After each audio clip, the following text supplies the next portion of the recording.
Apocalyptic दुनिया की है, जब रेडिएशन के फैलने से पूरी धरती रेगिस्तान बन चुकी है। लेकिन ऑस्ट्रेलिया के रेगिस्तान में एक जगह अभी भी हरियाली है, जिसे ग्रीनलैंड कहा जाता है। यहाँ लोगों के पास पीने के लिए साफ पानी और खाना है। तभी हम दो लड़कियों को देखते हैं जिनका नाम फ्यूरियोसा और वल्कायरा है। ये दोनों लड़कियां पेड़ों से फल तोड़ रही होती है और उसी समय यहाँ कुछ लोग आ जाते हैं जिन्हें रेडर्स कहा जाता है। दरअसल ये लोग एक तरह के रेगिस्तानी लुटेरे हैं जो यहाँ के जानवरों को मारकर खाने लगते हैं। तभी फ्यूरियोसा चुपके से जाकर उनकी बाइक्स की पेट्रोल नली काट देती है, लेकिन उनमें से एक रेडर उसे देख लेता है, जिसके बाद फ्यूरियोसा सीटी बजाकर यहाँ रहने वाले लोगों को अलर्ट करती है। जब फ्यूरियोसा की माँ सीटी की आवाज सुनती है तो समझ जाती है कि उसके बच्चे मुसीबत में है, जिसके बाद में घोड़े पर सवार होकर जंगल की तरफ जाती है। लेकिन उसके पहुंचने से पहले ही रेडर्स उसकी बेटी को अपने साथ ले जाते हैं, जिसके बाद मैरी उनका पीछा करती है और उनमें से एक रेडर को मारकर उसकी बाइक छीन लेती है। फिर वह अकेले ही आगे बढ़ती है और देखती है कि बचे हुए दो रेडर्स फ्यूरियोसा को अपने साथ कैंप में लेकर जा रहे हैं। और इससे पहले कि वह उन दोनों रेडर्स को मार पाती, उनमें से एक रेडर बचकर भाग जाता है। अब ये लोग फ्यूरियोसा को अपने सरदार डिमेंटस के पास ले जाते हैं और बताते हैं कि ये लड़की हरी घाटी से है, जहाँ का खाना और पानी बिल्कुल शुद्ध है। डिमेंटस फ्यूरियोसा को उस जगह के बारे में बताने के लिए कहता है, लेकिन वह अपने मुंह से एक शब्द नहीं बोलती। तभी उसके साथी आखिरी बचे हुए घायल सोल्जर को अंदर लाते हैं, जो उस हरी घाटी का पता जानता है। लेकिन उसके कुछ भी बताने से पहले ही फ्यूरियोसा उस रेडर को मार देती है। फ्यूरियोसा की बहादुरी देखकर डिमेंटस बहुत खुश होता है। फिर वह उसे एक टेंट में नजरबंद करवा देता है और अपने आदमियों को उसके चारों तरफ तैनात कर देता है। डिमेंटस कहता है कि कल सुबह होते ही हम छोरे सुरागों का पीछा करेंगे और उस जगह को ढूंढ निकालेंगे जहाँ से ये लड़की आई है। वही हम मैरी को देखते हैं, जो खुद को छिपाने के लिए रेडर्स के कपड़े पहन लेती है और फ्यूरियोसा को रेस्क्यू करने के लिए निकल जाती है। उसी समय यहाँ बहुत ही भयंकर रेतीला तूफान आ जाता है, जिसका फायदा उठाकर मैरी आसानी से फ्यूरियोसा को ढूंढ लेती है और डिमेंटस के सिपाहियों को मारकर उसे यहाँ से ले जाती है। लेकिन डिमेंटस के लोग उसे भागते हुए देख लेते हैं और वो लोग अपनी पूरी फौज के साथ उनका पीछा करते हैं। मैरी जानती थी कि डिमेंटस एक खूंखार दरिंदा है। अगर किसी तरह उसने हरी घाटी तक पहुंचने का रास्ता ढूंढ लिया तो सब कुछ बर्बाद कर देगा। जिसके बाद वह फ्यूरियोसा को हरी घाटी के बीज देती है और कहती है कि तुम हरी घाटी की रक्षा करना। अब फ्यूरियोसा के जाने के कुछ समय बाद डिमेंटस उसे ढूंढ लेता है। तभी मैरी कई रेडर्स को मार देती है, लेकिन जल्दी ही उसे बंदी बना लिया जाता है। फिर ये लोग मैरी को एक पेड़ से टांगकर उसे टॉर्चर करते हैं ताकि वह उन्हें हरी घाटी का पता बता दे। उधर फ्यूरियोसा भी अपनी माँ को छोड़कर ज्यादा दूर नहीं जा पाती और वापस उसी जगह लौट आती है। फिर डिमेंटस कहता है कि अगर तुम हमें बता दोगी कि तुम कहाँ से हो तो मैं तुम्हारी माँ को छोड़ दूंगा। लेकिन मैरी उसे कुछ भी बताने से मना कर देती है, जिसके बाद ये लोग मैरी को जिंदा जलाकर मार देते हैं और डिमेंटस फ्यूरियोसा को बंदी बना लेता है, इस उम्मीद में कि एक दिन फ्यूरियोसा उन्हें हरी घाटी का पता बता देगी। अब फ्यूरियोसा को एक खगोल वैज्ञानिक के साथ पिंजरे में कैद कर दिया जाता है, जो सितारों को पढ़कर आगे का रास्ता बताता है। फिर फ्यूरियोसा से कहता है कि अगर तुम चाहती हो कि डिमेंटस तुम्हारा ख्याल रखे तो तुम्हें खुद को अनमोल बनाना होगा। मैं तुम्हें सितारों और ग्रहों को पढ़ना सिखा सकता हूँ।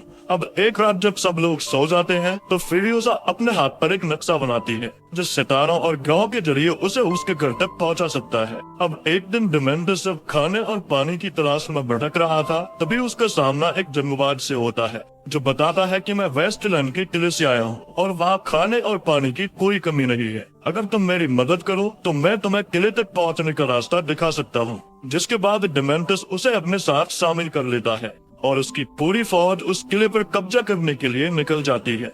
लेकिन किले के नजदीक पहुंचते ही डिमेंटस का सामना जंगवादों से होता है, जो अपने सरदार इमोर्टन जो के वफादार हैं और उसके एक इशारे पर अपनी जान तक दे सकते हैं। तभी देखते ही देखते यहाँ जंग छिड़ जाती है और डिमेंटस के साथियों को अपनी दुम दबाकर यहाँ से भागना पड़ता है। लेकिन डिमेंटस इतनी आसानी से हार मानने वाला नहीं था। फिर अगली सुबह इन्हें एक जंगली टैंकर नजर आता है जो 2 किलो के बीच खाना, पानी और डीजल की सप्लाई करता है।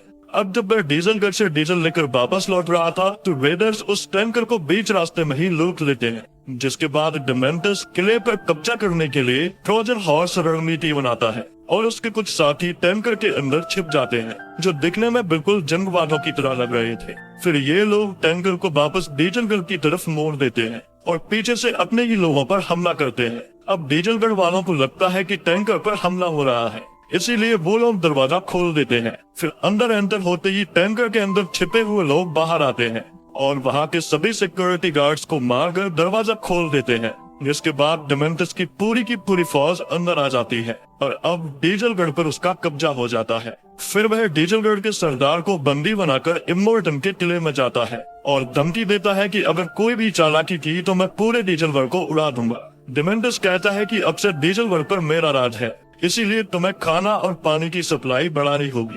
उसके बदले तुम्हें आधा टैंकर ही डीजल मिलेगा। लेकिन जो उसकी बात नहीं सुनी जाती तो वह उस पुराने सरदार को मार देता है। तभी इमोर्टन की नजर फ्यूरियोसा पर जाती है, जो पूछता है कि ये लड़की कौन है। डेमेंटस बताता है कि ये मेरी बेटी है, लेकिन फ्यूरियोसा बता देती है कि ये सच नहीं है, इसने मेरी माँ को जिंदा जलाकर मार दिया है। जिसके बाद जो कहता है कि मैं तुम्हारी शिपमेंट बढ़ा दूंगा, लेकिन इसके बदले मुझे ये लड़की चाहिए ताकि ये जवान होकर मेरे लिए बच्चे पैदा कर सके। साथ ही वह डेमेंटस के फिजिशियन को भी अपने पास रख लेता है। फिर उसके लोग फ्यूरियोसा को एक वॉल्ट में ले जाते हैं, जिसके अंदर और भी कई औरतें बंद थी और जो इनका इस्तेमाल बच्चे पैदा करने के लिए करता है। फिर एक दिन इमोर्टन का बड़ा बेटा रिक्टस फ्यूरियोसा के बालों को गलत तरीके से टच करता है, इसीलिए फ्यूरियोसा अपने बालों को काटकर एक विग तैयार करती है, जिसे रात होने पर वह पहनकर सो जाती है। तभी रिक्टस चुपके से वॉल्ट के अंदर आता है और फ्यूरियोसा को उठाकर अपने साथ ले जाता है। अब जैसे ही वह फ्यूरियोसा का रेप करने की कोशिश करता है तो वह उसे चकमा देकर भाग जाती है और उसके काफी ढूंढने के बाद भी वह उसे नहीं मिलती। अब कहानी कई साल आगे जाती है और हम देखते हैं कि इमोर्टन जो की आर्मी एक वॉर टैंकर बना रही है, एक ऐसी वॉर मशीन जो भारी हथियारों से लैस है और हमलावरों के किसी भी हमले का सामना कर सकती है। और इस वॉर टैंकर को बनाने में फ्यूरियोसा भी उनकी मदद कर रही है, जो लड़के का वेश रखकर उनके बीच छिपी हुई है। दरअसल उसका प्लान टैंकर के तैयार होते ही यहाँ से भागने का था, इसीलिए वह कुछ दिन का राशन और एक मोटरसाइकिल टैंकर के नीचे छिपा देती है। अब जब टैंकर बनकर पूरी तरह तैयार हो जाता है तो हम जो कि सबसे काबिल ड्राइवर जैक को देखते हैं, जो सप्लाई रन के लिए डीजल भर जा रहा है। फ्यूरियोसा भी उस वॉर टैंकर के नीचे छिप जाती है। अब टैंकर जब दुश्मन के इलाके से गुजरता है तो उस लुटेरे टैंकर पर हवाई हमला कर देते हैं, जिसमें टैंकर के साथ चल रहे बहुत सारे जंगबाज मारे जाते हैं। तभी एक रेडर फ्यूरियोसा पर भी हमला करता है और जो बाइक वह अपने साथ लाई थी वह टूट जाती है, जिसके बाद फ्यूरियोसा भी लड़ाई में कूद पड़ती है और रेडर्स को मारने में जैक की मदद करती है। तभी अचानक उसका हेलमेट नीचे गिर जाता है और जैक देख लेता है कि फ्यूरियोसा एक लड़की है जो अपना वेश छिपाकर यहाँ से भाग रही है। अब जैक और फ्यूरियोसा मिलकर सभी रेडर्स को मार देते हैं। तभी फ्यूरियोसा पीछे से जैक पर गन पॉइंट कर देती है और उसे टैंकर रोककर नीचे उतरने के लिए कहती है ताकि वह इस वॉरलिक को लेकर यहाँ से भाग सके। लेकिन जैक बड़ी चालाकी से उसे नीचे गिरा देता है और टैंकर लेकर यहाँ से चला जाता है। अब फ्यूरियोसा का सारा प्लान चौपट होने के बाद वह काफी दुखी हो जाती है और इस रेगिस्तान में अब वह अकेली थी। तभी वह देखती है कि जैक वापस आ गया है। वह कहता है कि मैं तुम्हारे लड़ने का जुनून देखकर हैरान हूँ। तुम्हारे अंदर लड़ने की भूख है, लेकिन तुम अभी कच्ची हो, इसीलिए मैं चाहता हूँ कि तुम मेरे साथ हो जाओ और मेरे क्रू को फिर से खड़ा करने में मेरी मदद करो। जिसके बाद मैं तुम्हें रोड जंबों के बारे में सारे पैतरे सिखाऊंगा और फिर तुम्हारा जो भी मकसद है उसको पूरा करने में तुम्हारी मदद करूंगा। जिसके बाद फ्यूरियोसा जैक की क्रू में शामिल हो जाती है और वह उसे अपना सेकंड इन कमांड बना लेता है। अब कुछ समय बाद हम देखते हैं कि फ्यूरियोसा और जैक का रिश्ता काफी गहरा हो गया है। फिर वह फ्यूरियोसा को एक बंदूक गिफ्ट करता है और कहता है कि तुम जहाँ भी जाना चाहो जा सकती हो, मैं तुम्हारे लिए खाना पानी और गाड़ी का इंतजाम करवा दूंगा। तभी ये लोग टैंकर लेकर डीजलगढ़ पहुँचते हैं, जहाँ डेमेंटस के लोग इन पर हमला कर देते हैं और इन्हें खाली टैंकर के साथ वापस लौटना पड़ता है। जब ये लोग इमोर्टन जो को जाकर बताते हैं तो वह गुस्से से आग बबूला हो जाता है, इसीलिए अब वह डेमेंटस के खिलाफ जंग का ऐलान कर देता है।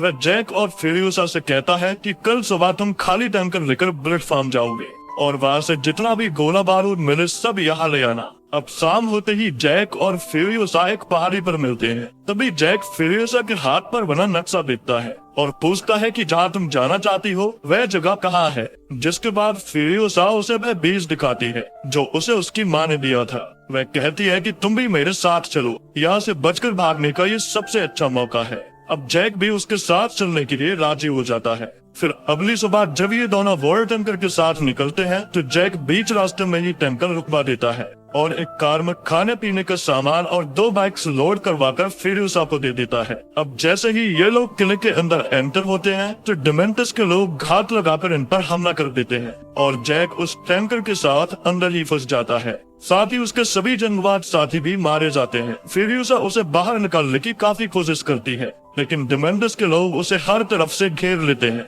इसीलिए जैक फ्यूरियोसा को यहाँ से चले जाने का सिग्नल देता है लेकिन फ्यूरियोसा जैक को छोड़कर नहीं जाती। वह डिमेंटस और उसके लोगों का सामना करती है और जैक को बचाकर किले से बाहर ले आती है, जिसके बाद ये दोनों कार में बैठकर यहाँ से भाग जाते हैं। फ्यूरियोसा बताती है कि हमें पूरब की ओर 3 दिनों का सफर तय करना है, जिसके बाद हम नमक के रेगिस्तान तक पहुंच जाएंगे और वहां से आगे का सफर हमें बाइक से तय करना होगा। तभी डिमेंटस फ्यूरियोसा और जैक को रोकने के लिए उनका पीछा करता है। वह शॉर्टकट रास्तों से होते हुए जल्दी ही उन तक पहुंच जाता है। तभी जैक को गोली लग जाती है और फ्यूरियोसा का हाथ भी जख्मी हो जाता है, जिसके बाद डिमेंटस अपने मॉन्स्टर ट्रक से टक्कर मारकर कार को पलट देता है और उसके साथ ही इन दोनों को पकड़कर बंदी बना लेते हैं। फिर डिमेंटस जैक को बाइक के पीछे बंधवाकर टॉर्चर करता है और उसके शिकारी कुत्ते जैक को नोच नोच कर उसको मार डालते हैं। वही फ्यूरियोसा को भी उस मॉन्स्टर ट्रक के पीछे लटका दिया जाता है, जो जैक को अपनी आंखों से मरता हुआ देखती है। लेकिन ट्रक के चारों ओर बाइक्स घूमने से वहाँ काफी धूल उड़ने लगती है, जिसका फायदा उठाकर फ्यूरियोसा यहाँ से भाग जाती है, लेकिन इसकी कीमत उसे अपना हाथ काटकर चुकानी पड़ती है। साथ ही वह डिमेंटस के मॉन्स्टर ट्रक को भी खराब कर जाती है, जिसकी वजह से वह उसका पीछा नहीं कर पाता। अब अगले दिन जब सुबह होती है तो हम फ्यूरियोसा को देखते हैं, जो अपने लड़खड़ाते पैरों से किले की तरफ जा रही थी। उसी समय पहाड़ी पर खड़ा एक अकेला शख्स उसे देख रहा होता है, जो किले तक पहुंचने में फ्यूरियोसा की मदद करता है। जिसके बाद वह इमोर्टन जो को बताती है कि डिमेंटस ने ब्लड बाप पर कब्जा कर लिया है और अब वह वीरानगढ़ के इस किले पर भी कब्जा करने आ रहा है।